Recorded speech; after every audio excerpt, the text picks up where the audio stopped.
subscribe to us, man. This is fun. We want to keep you guys happy. And just like the little thing like, oh, look at that. Steve dropped another Moto story and Phil's being a jerk.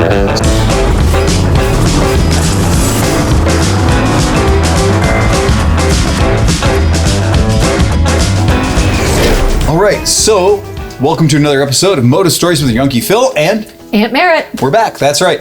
And one of the things about the fact that we've been together for exactly how many years? Oh, you put me on the spot. Since 1993. There you go. So we've been together a really stupid long time. 27 or 8 years. Yeah, so we've been together for a really, really long time. But one of the greatest things, one of the things that we've enjoyed doing a lot together as human beings is motorcycle stuff. So motorcycle, like biker people doing biker shit is one thing.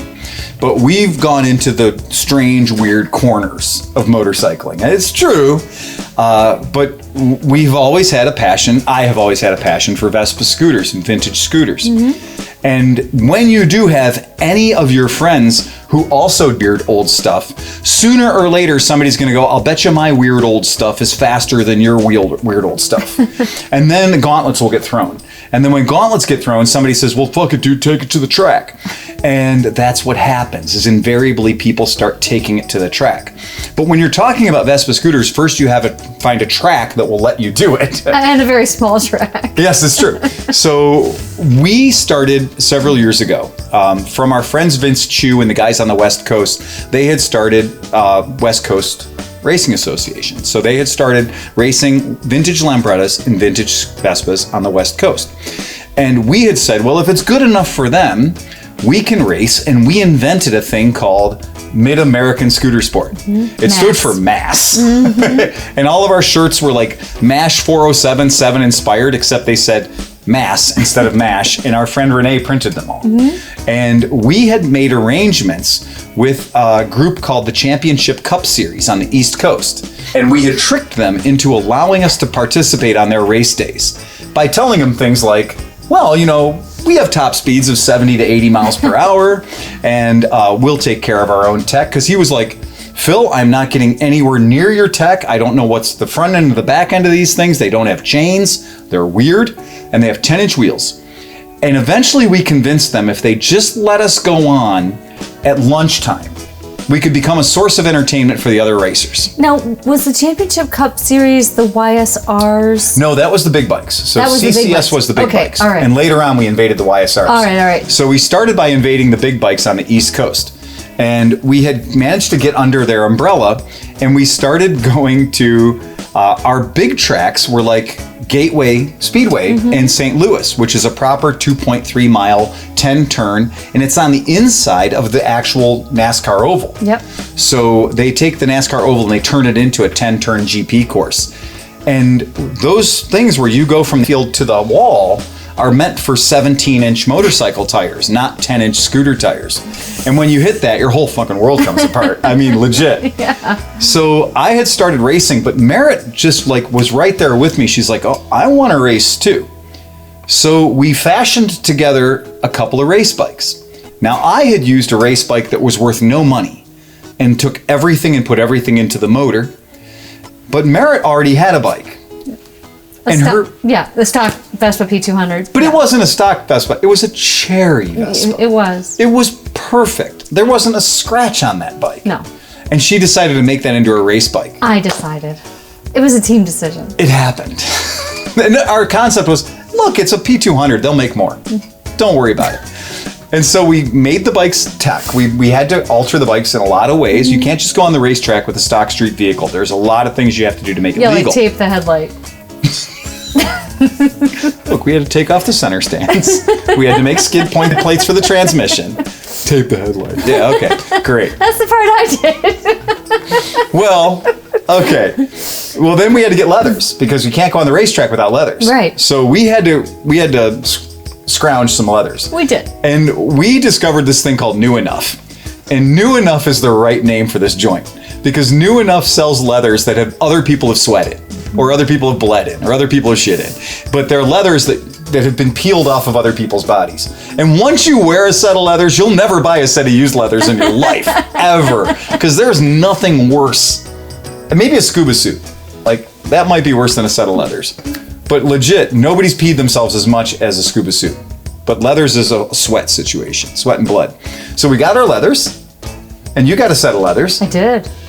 And you got a set of leathers that were from Scott, weren't they? Yeah, they were Scott's cast-off Dionysies. And they were Dionysies. Yeah, so you guys who know motorcycles will know, like, Dionysies, like, money, money, money. Yeah, and here comes Merritt, comes out wearing these Dionysies. And I was They're like, a little big. They were just a little chunky.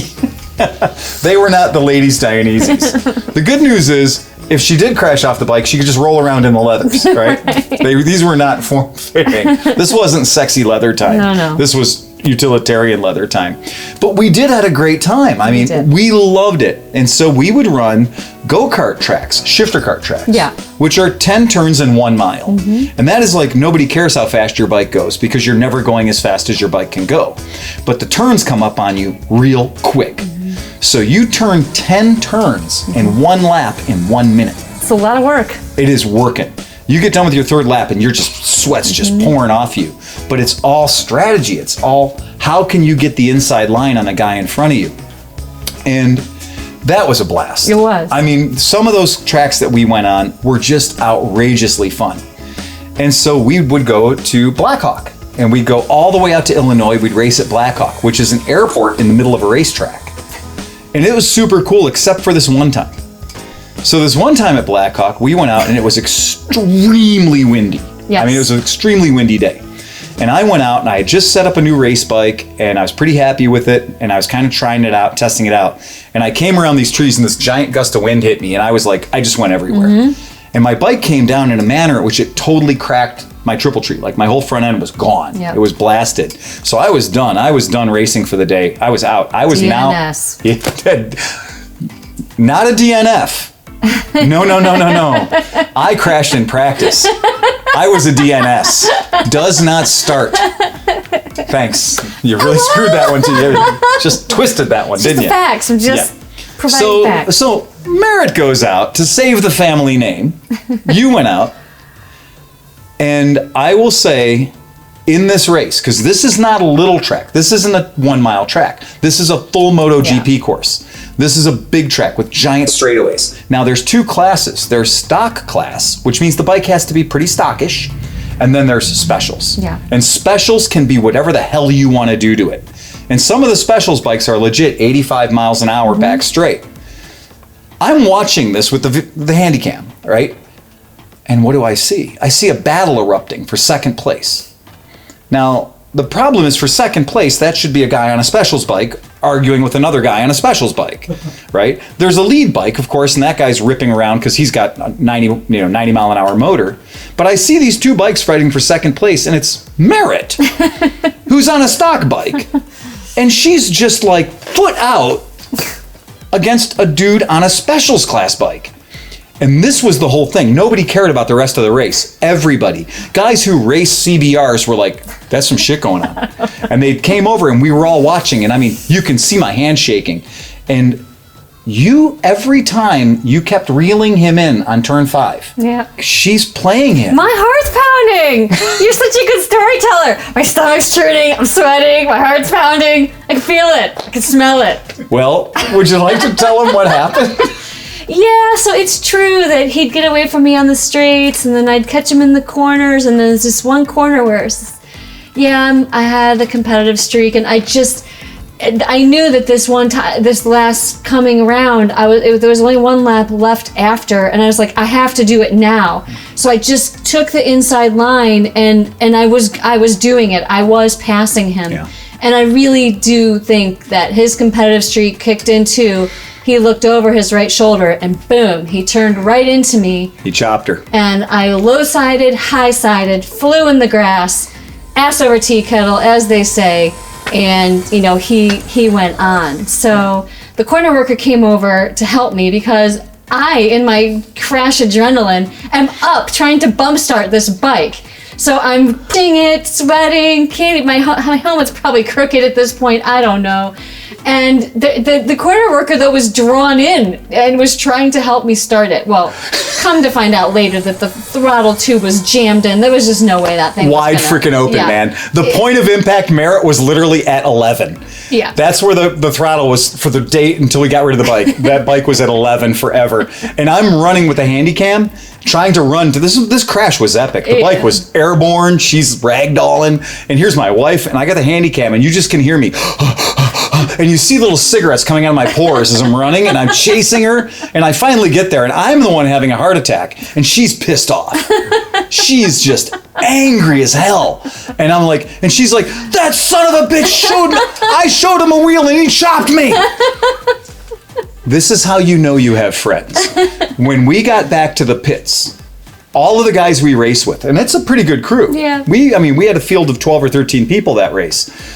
Everybody. Merritt's bike comes in on the back of the pickup truck doing the dangle of shame.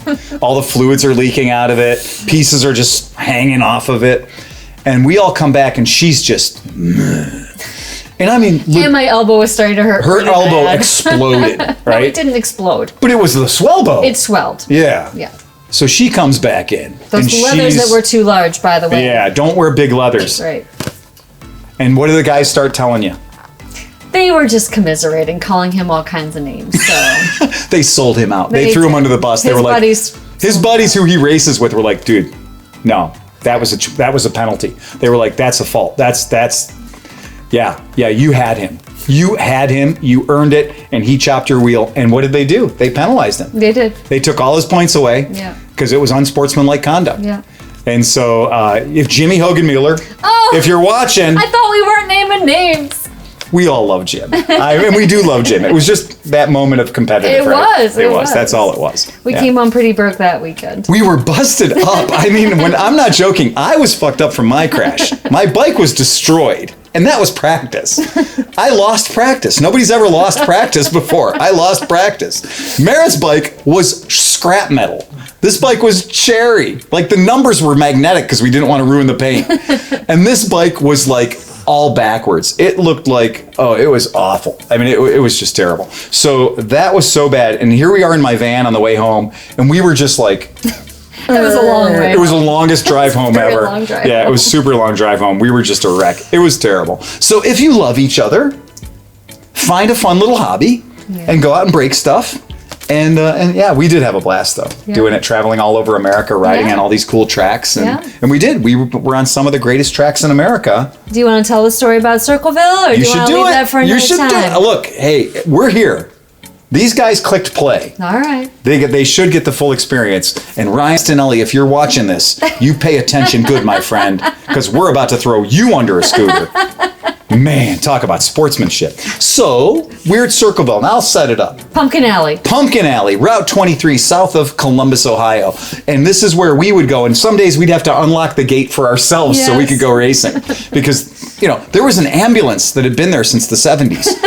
And that couldn't possibly save anybody's life. And we would go out there, and we loved Circleville because it was close to home. Right. And all of our Columbus friends could go out and race with us, but it's a kart track, and that's like a toiga. And it's a really fun track. But you shift gears about 10,000 times. Yes. Right? And that one, was that turn 5? That decreasing radius carousel? Yeah, that middle one. But then it was, around so this is a turn that is so tight, you'd have to take 2 shots at it with a 0-turn mower. Right? There's no way you could get through there in one. And this was always the one where you'd go down to second gear, you'd get your knee all the way out, and you just load the bike onto and just make the bike spin around you. Yeah. And it's a very technical turn. And it's into the back straight where you're going to be going as fast as you're ever going to go. So you got to get through this turn 5 to get to the back straight. So everybody's like, I got to make turn 5 perfect. I got to get my line just right. I got to apex right out of turn 5 and then aim, like game on, let's go. Well, we had been doing this for a while. We were pretty damned good at it, I might say. And this was one of those races where it was for all the frickin' marbles. This was our championship. It was. And Merritt was in second place for the fucking division. For stock class.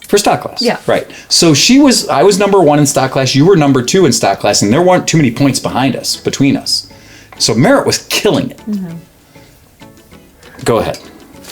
Well, so, we were racing and it was close again. And I honestly might need your help on this because I I know that what happened was well, I know how it ended up. Can you set it up? You can I know say how first it started. person. So she had developed a battle with Ryan Bastianelli. Yes. And so Ryan Bastianelli, aviation, avionics guy, super good human being, true Wisconsin gentleman.